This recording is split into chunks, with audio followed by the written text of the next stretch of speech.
Hello jam सी ठीक हो? मैं भी ठीक हाँ।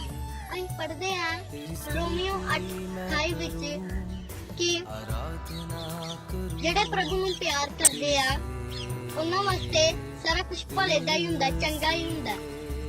ਜੇ ਉਹਨਾਂ ਨੂੰ ਕੋਈ ਵੀ ਬਿਮਾਰੀ ਤੋਂ ਲੰਘ ਰਿਹਾ ਉਹਨਾਂ ਨੂੰ ਚੰਗਾ ਹੀ ਹੁੰਦਾ। ਮੈਨੂੰ ਇੱਕ ਕਹਾਣੀ ਯਾਦ ਆਈ ਕਿ ਇੱਕ ਰਾਜਾ ਹੀ ਤੇ ਇੱਕ ਰਾਜੇ ਦਾ ਦੋਸਤ ਸੀ। ਉਹ ਪ੍ਰਭੂ ਨੂੰ ਮੰਨਦਾ ਸੀ। ਉਹ ਕਦੀ-ਕਦੀ ਜੰਗਲ 'ਚ शिकार करन ले जांदे ही। एक दिन की होया वो जंगल च शिकार करन ले जा रहे ही। राजा अपनी तलवार ना कुत्ते कुत्ते छानदा पिया ही। तो फिर की होया अपने वास्ते रास्ता बना ली। फिर की होया ओदी खुद दी उंगली ते तलवार वज गई। ओदी तलवार ना ओदी उंगली लग गई, अखू चले गई अखू। राजा बहुत रोया, दुख होया ओनू। ते जेड़ा प्रभु ਨੂੰ ਮੰਨਦਾ ਸੀ ਉਹਦਾ ਦੋਸਤ ਸੀ, ਉਹ ਕਹਿੰਦਾ ਰਾਜਾ ਰੋਣਾ, ਰੱਬ ਜੋ ਵੀ ਕਰਦਾ ਚੰਗਾ ਹੀ ਕਰਦਾ।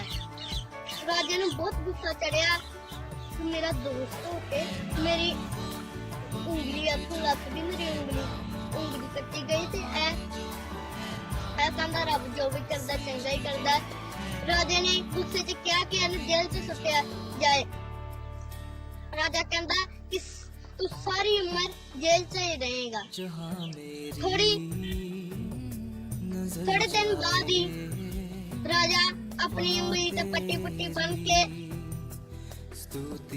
शिकार करन जा रहा ही और ज्यादा ही दूर चल गया। ते जेड़े जंगल च आदिवासी हुंदे आ उन्हां ने उन्हें फड़ लिया। ਉਹ ਕਹਿੰਦੇ कि ਅਸੀਂ तेरी बलि चढ़ानी अपनी देवी दे ऊपर। ਤੇ ਉਹਨਾਂ ਦਾ ਪਰ ਇੱਕ ਕਾਨੂੰਨ ਹੁੰਦਾ ਸੀ, ਉਹਨਾਂ ਦੀ ਸ਼ਰਤ ਹੁੰਦੀ ਸੀ ਕਿ ਜਦੋਂ ਵੀ ਕਿਸੇ ਨੂੰ ਬਲੀ ਦੇਣੀ ਹੈ ਤੇ ਉਹਦੇ ਅੰਗ ਪੈਰ ਠੀਕ ਹੋਣੇ ਚਾਹੀਦੇ, ਸਾਰਾ ਕੁਝ ਠੀਕ ਹੋਣਾ ਚਾਹੀਦਾ। ਉਹਨਾਂ ਨੇ ਦੇਖਿਆ ਕਿ ਇਹਦੀ ਤੇ ਉਂਗਲੀ ਵੱਡੀ ਹੈ, ਉਹਨਾਂ ਨੇ ਉਹਨੂੰ ਛੱਡਤਾ ਕਿ ਤੇਰੀ ਉਂਗਲੀ ਵੱਡੀ ਹੈ, ਤੇਰੇ ਨੇ ਬਲੀ ਦੇਣੀ। ਰਾਜਾ ਬਹੁਤ ਖੁਸ਼ ਹੋਇਆ। ਰਾਜੇ ਨੂੰ ਆਪਣੇ ਦੋਸਤ ਦੀ ਯਾਦ ਆਈ ਤੇ ਮੈਂ ਉਹਨੂੰ ਮਿਲ ਕੇ ਆਵਾਂ, ਆਪਣੇ ਦੋਸਤ ਨੂੰ ਜਿਹੜਾ ਕਹਿੰਦਾ ਰੱਬ ਜੋ ਵੀ ਕਰਦਾ ਚੰਗਾ ਹੀ ਕਰਦਾ। ਸੱਚੀ ਉਹਨੇ ਸਹੀ ਕਿਹਾ। ਜੇ ਉਸ ਦਿਨ ਮੇਰੀ ਉਂਗਲੀ ਨਾ ਵੱਢੀ ਜਾਣੀ ਸੀ, ਅੱਜ ਮੇਰੀ ਧੌਣ ਵੱਢੀ ਜਾਣੀ ਸੀ। ਇਸ ਲਈ ਰੱਬ ਜੋ ਵੀ ਕਰਦਾ ਚੰਗਾ ਹੀ ਕਰਦਾ। ਰਾਜੇ ਨੂੰ ਜ਼ਿਆਦਾ ਹੀ ਆਪਣੇ ਦੋਸਤ ਦੀ ਉਹਨੇ ਕਿਹਾ ਮੈਂ ਉਹਨੂੰ ਮਿਲ ਕੇ ਆਉਂਗਾ।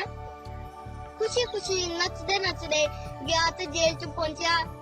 ਉਹ ਜਿਹੜਾ ਉਹਦਾ ਮਿੱਤਰ ਸੀ, ਰਾਜੇ ਨੇ ਉਹਨੂੰ ਕਿਹਾ ਕਿ ਸੱਚੀ ਯਾਰ ਤੂੰ ਸਹੀ ਕਹਿਣ ਡਿਆ, ਰੱਬ ਜੋ ਵੀ ਕਰਦਾ ਚੰਗਾ ਹੀ ਕਰਦਾ। ਤੇ ਜਿਹੜਾ ਉਹਦਾ ਦੋਸਤ ਸੀ ਰਾਜੇ ਦਾ, ਉਹ ਕਹਿੰਦਾ ਕਿੱਦਾਂ?